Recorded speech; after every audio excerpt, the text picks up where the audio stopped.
Oh my gosh, you guys, I am so excited because today I'm going to teach you one of my very favorite metals techniques, etching.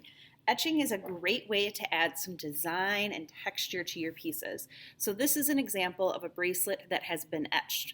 That texture, those lines, that basket weave pattern, that's the etching. So we take acid and we eat away parts of the metal and we protect other parts of the metal using resist, and we can do some pretty amazing stuff. It combines two things that I really enjoy. One is drawing, one is metals, and you can really make some amazing things with this technique. Safety wise, you're going to be using acid, so you need to be careful, okay? You're going to wear goggles. I tie my hair up just so I'm not messing with it. And then I also wear a smock. The acid that we use is ferric chloride, and it can stain clothing and skin. So I always just wear a smock to protect my clothing. Make sure you're safe, follow the directions in the video, have some fun, and take your time, my friends. Let's get started. Etching is such a great medium, and there's so many different variations that you can do with an etching process. It all works by using a resist. This is the resist that I use. It's a water-soluble stop-out. This brand is no longer in production, but there are other companies that make water-soluble stop-outs that you can purchase. And I should say the acid that we use only works on copper, brass, and bronze. It does not work on sterling silver. It'll also work on nickel silver if you use that. Wherever there's the resist, it'll stop the acid action, and then the acid will eat the metal away wherever there isn't resist. So on this bracelet, there was resist on these triangles, and each little stripe that you see had resist on it. So this moon will not etch because there's resist on it, much like these triangles. And then I would paint stripes on here to get this kind of result. Here I painted leaf shapes onto the surface of the copper, and that resisted the acid, and then the acid ate away the space around the leaves.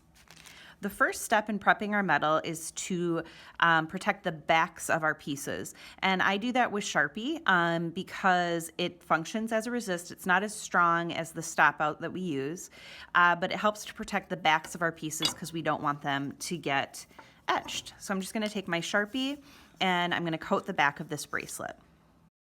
I'll often do 2 coats of Sharpie on the back just to make sure it's solid. You also want to make sure that you Sharpie all of your edges so the acid doesn't eat into them too much. Interesting to note that you can use Sharpie as your resist. It's just not as strong as the stop out, so if you choose to use it as a resist, I would not leave it in the acid quite as long. You also won't get as clear of edges with the Sharpie, so just kind of keep that in mind. You can use lots of different things as resist. Nail polish works, Sharpies, specific types of glue, and if you do some research online, I'm sure you can find lots of other options as well. Once I've got the back coated, then I'm going to get out my stop out and whatever brush size is best for what I'm doing. On this piece, I'm going to stop out the leaves, so those will be high polish, and in the background, I'm going to use old etch and old acid, and I'll show you what this looks like. The old acid gets this kind of like scummy coat on the top, and when you put your pieces in it, it kind of creates its own texture. So this is a piece that I use the old etch on, very similar to this one in that I have leaves. I've also oxidized the bracelet, so there's some coloration to it. What I like about the old etch is it kind of creates its own organic pattern. So for this piece, because I want the whole background etched with that old etch, I'm just going to go in with a large brush and stop out the leaves. Because I only have one bottle of this left, I always dip from the bottle itself so as not to waste any. And I'm really careful to only get this resist where I want it. It's pretty strong stuff, so if I get a little drop of it somewhere I don't want, I let it dry and I scrape it off with a little pin, and then sand it with just a little piece of sandpaper. You can also see you don't need a lot of the resist for it to work. I'm putting a very thin coat on each of these leaves. The stop out that I have and the stop outs like it that are water soluble are pretty expensive. So I don't ever want to waste any of that. So you don't need to pool a ton of this onto your pieces. You just want to make sure you have nice single coats. Take your time and be careful. You don't want to make a mess.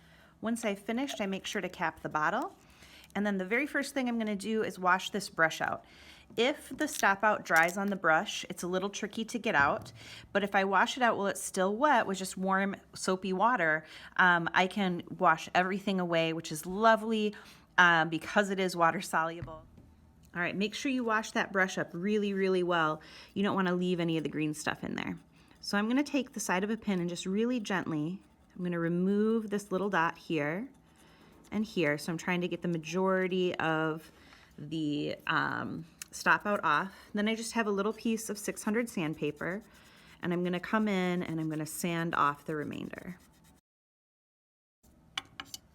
All right, I've got that ready to go. I'm going to let that dry, and while I let that dry, I'm going to show you a couple other options with etching. So option number one is just to stop out large areas, large shapes, like I did there, and use that old etch. Now, if you haven't etched before, you probably don't have a bin of old etch, so that's not a great option for you. And you're going to use it in a more traditional way, which is something like this, where you make a lot of shapes. It's almost like you draw or paint onto the surface, or something like this, where you make a pattern out of lines or shapes. What I suggest to my students whenever they etch and brush on specific patterns or shapes or designs is about 50% of the metal should have the resist on it, 50% should be etched. It's a pretty good balance. Things that my students have done that really don't turn out looking great is doing things like painting 5 stars in the background of their piece. That's just not quite enough information there. If you want to put stars in here, put a whole bunch or put tons of little dots. But you want to spend some time filling this space in interesting ways, not painting a few large shapes and leaving the rest to etch out. So take some time really thinking about how you want to utilize that background. Do you want to do something that's a pattern? I've had students do beautiful things where they basically do like a line drawing of an object with interesting contours on the interiors as well. On this piece, I've already cleaned off the back, I've put Sharpie on the back, and I've stopped out the brass around the outside here, and I'm going to paint the vein patterns of the oak leaf in the center. So I'm going to use a very small pointed brush and my stop out. I want to keep the stop out on the tip of the brush as much as possible. I don't want to have big drips. I start my line where I want it to be thick, and then I move to where I'd like it to be thinner. When you do line-based etching, you really need to take your time and be careful. Do not rush this step. Make it neat, make it clean. All right, I have all my pieces done, and now I've got to prep my work to go into the acid. We need to hang the work upside down in the acid, so we do strips of tape, overlap so it's big enough to hold the whole piece. They're about 12 inches long to fit the bins that I use here at school. And I have waited for the pieces to dry, and then I'm just going to make sure that they're nice and stuck on to the piece. Just make sure that metal's stuck well on the back. Right, now it is time to put our pieces into the acid. This is my bin that I have the new etch in. I always have my bins labeled, and they always live next to the sink in my studio, both at home and at school.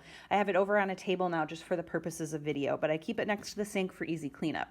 There are some very significant safety concerns working with any kind of acid.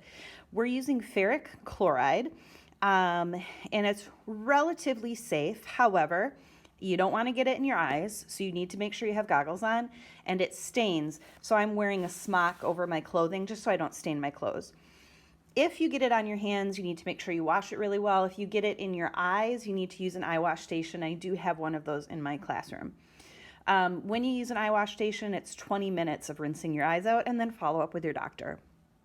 Just don't get it in your eyeballs, and you don't have to worry about that though. So goggles on, covered my clothes. And I always wash my hands when I'm done, no matter what, even if I don't think I got etch on it. So I have 2 pieces that are going into the new etch. So I'll open that up. You can see it's kind of dark and oily looking.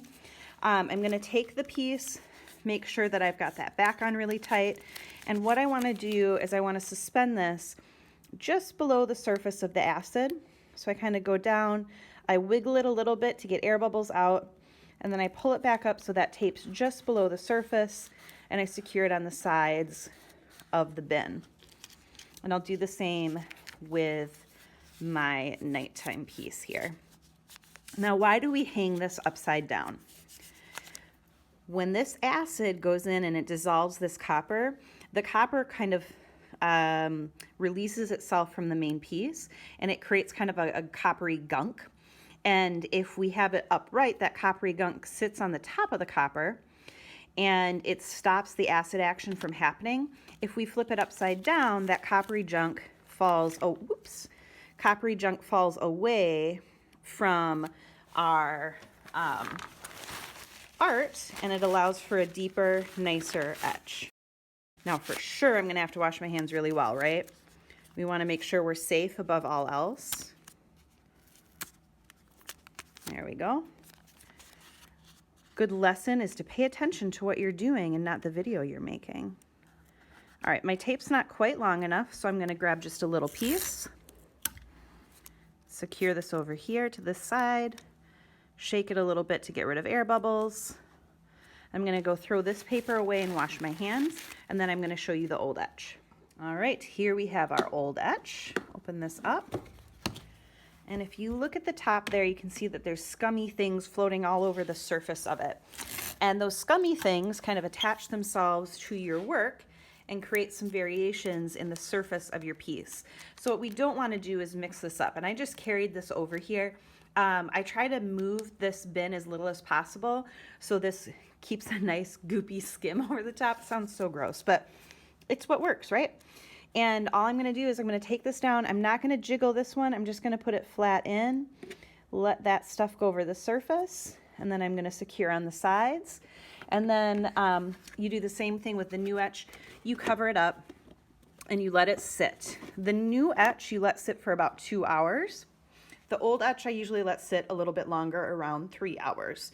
So through the magic of video, we'll come back in like a second and I'll show you how to finish this up. All right, our etch has been sitting in for 2 hours. So I'm going to take it out of the etch. I'm going to neutralize the acid and soak off the resist. So I've got my bin right by my sink. I'm going to turn the sink on. I want to have cold running water. I don't want it on too high. I'm going to open up the bin. By the way, I do have goggles on and I have a smock on to protect my eyes and my clothing. And I'm just going to take my pieces out of the etch. I'm going to hold it up a little bit so it drains into the bin.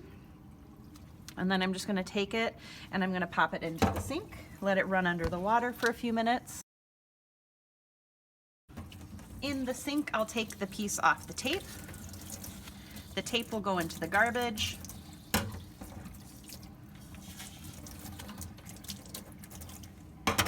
And on the other side of the sink, I have another bin that looks like the etching bins, except this has a mixture of baking soda and water. It's been used a few times, so it doesn't look super clean, but it still neutralizes the acid. So I'm gonna take my rinsed off pieces, I'm gonna put them into this bin. I usually put them in upside down, and they will sit in here for about half an hour to an hour. They can sit in overnight or over the weekend as well. And it will neutralize, and it will also soak off all of this green resist. So I'm going to take out my other pieces, I'm going to throw this away, and then I'm going to wash the counter.